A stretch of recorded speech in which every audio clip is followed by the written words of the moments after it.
यदि नाथ का नाम दयानिधि है तो दया भी करेंगे कभी ना कभी।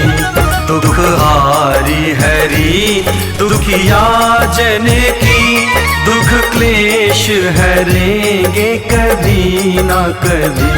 यदि नाथ का नाम दयानिधि है तो दया भी करेंगे कभी ना कभी। दुख हारी हरि दुखिया जन की, दुख क्लेश हरेंगे कभी ना कभी।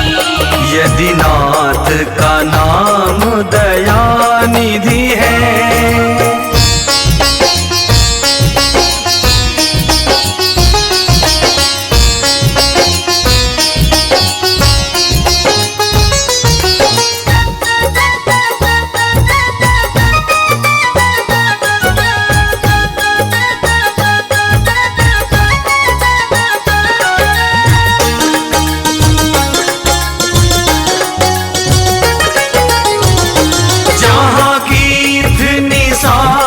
का आदर है, जहाँ व्याध अजामिल का घर है। जहाँ वेद निषाद का आदर है, जहाँ व्याध अजामिल का घर है।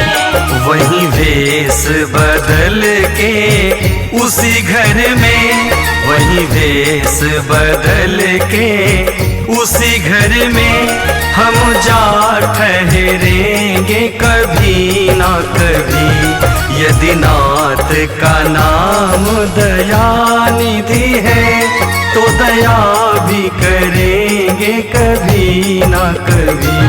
दुख हारी हरि दुखिया जन की, दुख क्लेश हरेंगे कभी ना कभी।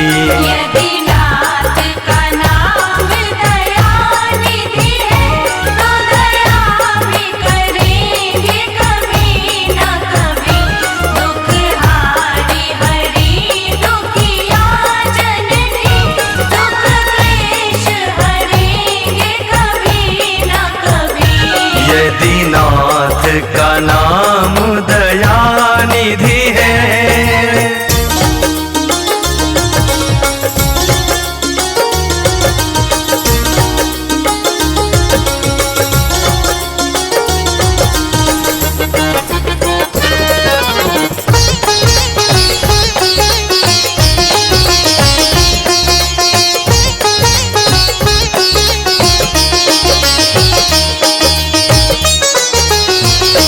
जिस अंग की शोभा सुहावनी है, जिस श्यामल रंग में मोहनी है।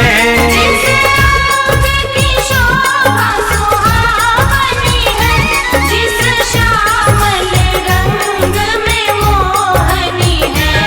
उस रूप सुधा से स्नेहियों की, उस रूप सुधा से स्नेहियों की दृग प्याल भरेंगे कभी ना कभी। यदि नाथ का नाम दयानिधि है तो दया भी करेंगे कभी ना कभी। दुख हारी हरि दुखिया जन की, दुख क्लेश हरेंगे कभी ना कभी। यदि नाथ का नाम दयानिधि है तो दया भी करेंगे कभी ना कभी। दुख हारी हरि दुखिया जन की, दुख क्लेश हरेंगे कभी ना कभी। यदि नाथ का नाम दयानिधि है।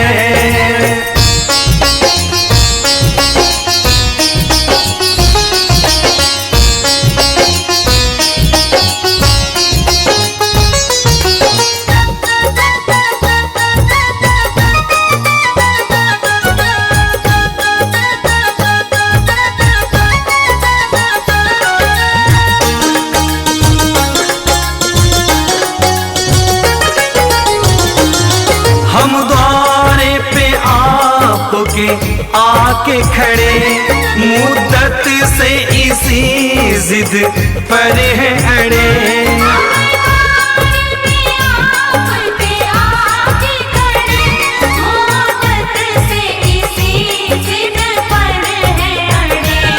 अब सिंधु तरे जो बड़े से बड़े, अब सिंधु तरे जो बड़े से बड़े, देवेंद्र भी तरेंगे कभी ना कभी।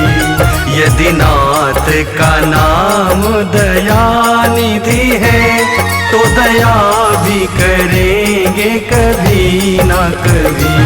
दुख हारी हरि दुखिया जन की, दुख क्लेश हरेंगे कभी ना कभी। यदि नाथ का नाम दयानिधि है, तो दया भी करेंगे कभी ना कभी। दुख हारी हरि दुखिया जन की, दुख क्लेश हरेंगे कभी ना कभी। यदि नाथ का नाम